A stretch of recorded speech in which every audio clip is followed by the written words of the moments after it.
দেশবাসী, আপনারা জানেন পাখি সব করে রব, খেলা হবে।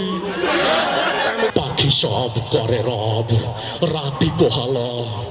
অক্ষর যখন আবিষ্কার হয়নি তখন আর লেখমুখী দিয়ে অক্ষরই তো নাই, তখন ইশারায় লাগতাম এইভাবে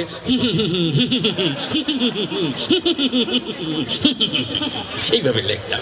মার হাওয়া। তো কবি সাহেব, আপনার এই কবিতাগুলো যদি আমি বাংলাদেশের রাজনৈতিক অঙ্গন, তারপরে ওই আল্লামাকে অঙ্গন, এগের অঙ্গনে যদি নিয়ে যাই, তাহলে সেটা কেমন ভাই? আমি যেহেতু মাদ্রাসা জগতে চলাফেরা করি, মাদ্রাসার পোলাপানের আবৃত্তি তো শুনছি। তো একদিন চিন্তা করলাম যারা সিনেমা জগতে কাজ করে তারা আমার কবিতাটা কিভাবে আবৃত্তি করে। এই চিন্তা করে একদিন এফডিসিতে গেলাম, গেট দিয়ে হান দেখতে দেখি ডিপজল সাহেব খাড়াই রয়েছে। তো তাকে যে বললাম যে আপনি আমার এই কবিতাটা কিভাবে আবৃত্তি করেছেন। সে আবৃত্তিটা শোনাইলো এইভাবে, ও পাখি সব করতাছে রব, বোঝো নাই ব্যাপারটা, কাননে কুসুম কলি সব ছান্ডে মান্ডে কলো যায় গেছে। তা আমি বললাম যে আমার তো এটা ফুল ফুটার কবিতা এত ভয়ঙ্কর হবে না, আবৃত্তিটা একটু সাবলীল হবে। আর একটু সামনে যাই দেখি আমাদের জনাব মিশা সওদাগর সাহেব খাড়াই দিয়েছে। ওনাকে যা বললাম, মিয়া ভাই আপনি একটু আবৃত্তি করেন। তিনি আমার কবিতাটা তার যে ভিলেনি স্টাইল সেইভাবে আবৃত্তি করলেন এইভাবে, পাখি সব করে রব, রাতি পোহালো রাতি পোহালো, কাননে কুসুম কলে সকলে ফুটিল। তা আমি বললাম যে আপনারটা তো আরো বেশি ভয়ঙ্কর শোনা গেল, এত ভয়ঙ্কর না তো, এটা ফুল ফুটার কবিতা, একটু আনন্দ হবে। তা আমি বললাম যে না, আমি একটু আমার দেশির কাছে যাই। পরে সামনে যদি আমাকে দেশি কাবিলা খারাই দিয়েছে, তো কাবিলাকে যাই বললাম তুমি একটু আবৃত্তি করো। কাবিলা আমার কবিতাটা আবৃত্তি করলো, পাখি সব ভর্তি আছে রব, রাত পোহাই গেছে স্যাত করিয়ে, আর কাননে কুসুম কলি সব বুঝে গেছে ফ্যাত করিয়ে।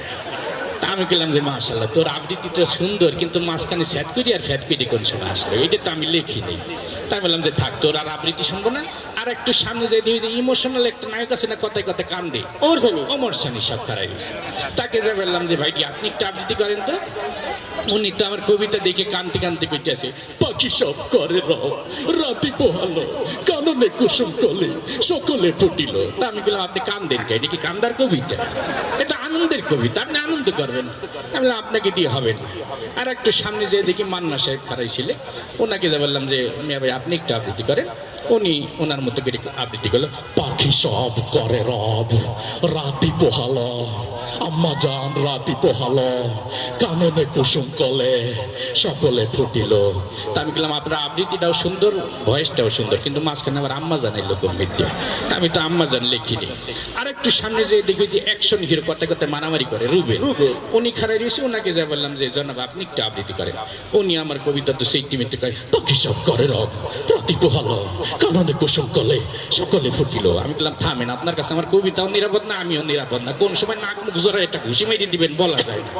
তাই আমি বললাম যে থাকি চলচ্চিত্র অঙ্গনে আর আমার আবৃত্তি শোনা স্বাদ মিটে গেছে, আমি একটু রাজনৈতিক অঙ্গনে যাই।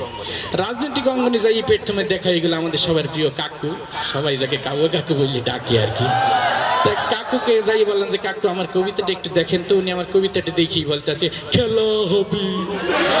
আমি বললাম যে খেলাধুলা পরে করি না, আগে আবৃত্তিটা করেন। তো উনি আমার কবিতাটা আবৃত্তি করলো, পাখি সব করে রব, রাতি পোহালো, এ নিয়ে রাজনীতি করার কিছু নেই, কাননে কুসুম কলি সকলে ফুটিল, ফুল ফুটুক আর না ফুটুক পদ্মা সেতু কিন্তু হয়েই গেল, জ্বালা জ্বালা অন্তর জ্বালা। তা আমি বললাম যে আপনি আমার এত সুন্দর ফুল ফুটার কবিতার ভিতর পদ্মা সেতু হান্দাই দিলেন কেন? তা আমি বললাম আপনার দলে আর আমি কাজ করবো না, আমি আপনার বিরোধী দলে চলে যাই ম্যাডামের কাছে। তো আমাদের ম্যাডাম অসুস্থ, সবাই দোয়া করবেন, আইসিইউতে আছে, আল্লাহ তাআলা যেন তাকে সুস্থতা দান করেন। তো ম্যাডামের কাছে গেলাম, যে বললাম ম্যাডাম আপনি একটু আবৃত্তি করেন, মানে ম্যাডাম খালেদা জিয়া আর কি। তো উনি আমার কবিতাটা মুরব্বী মানে সুন্দর করে আবৃত্তি করলেন। তার আবৃত্তিটা ছিল এরকম, বিসমিল্লাহির রহমানির রহিম। প্রিয় দেশবাসী, আপনারা জানেন পাখি সব করে রব, রাতি পোহালো, ইনশাল্লাহ কাননে কুসুম কলি সকলেই ফুটিবে, না ফুটিলে ঈদের পরে তীব্র আন্দোলন হবে ইনশাল্লাহ। তা আমি বললাম ম্যাডাম আপনার আবৃত্তিটা যথেষ্ট সুন্দর, কিন্তু আমার কবিতার ভিতরে আবার আপনি আন্দোলন শুরু করে দিলেন কেন? এটা তো আন্দোলনের কবিতা না।